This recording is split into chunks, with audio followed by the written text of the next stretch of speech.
નમસ્કાર, આપ જોઈ રહ્યા છો પાટનગર નેટવર્ક ન્યૂઝ। આપની સાથે હું છું લવલીન। બુલેટિનની શરૂઆત મહત્વપૂર્ણ સમાચારોની સાથે કરીશું।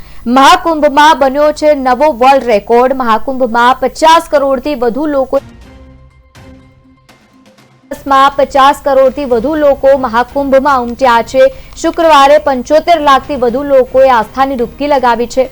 उत्तर प्रदेशના પ્રયાગરાજમાં મહાકુંભ ચાલી રહ્યો છે। આ મહાકુંભમાં દેશ વિદેશથી ભક્તો પવિત્ર સ્નાન કરવા માટે આવી પહોંચી રહ્યા છે। ત્યારે અત્યાર સુધીમાં 50 કરોડથી વધારે લોકોએ આ સ્નાન કરી લીધું છે। 14 થી લઈને 17 ફેબ્રુઆરી દરમિયાન પ્રયાગરાજ મહાકુંભમાં 4 મોટા વિશ્વ રેકોર્ડ પણ બનવાના છે, જે સ્વચ્છતા, પર્યાવરણ સંરક્ષણ અને સમાજ સેવાનો સંદેશ ફેલાવશે। આ વખતે ગિનિસ બુક ઓફ વર્લ્ડ રેકોર્ડની ટીમ પણ અહીં હાજર રહેવાની છે, જે આ રેકોર્ડને માન્યતા આપશે। આ રેકોર્ડ સફળતાપૂર્વક બનાવવા માટે મેળા વહીવટીતંત્ર તમામ તૈયારીઓ તેમને પૂર્ણ કરી લીધી છે।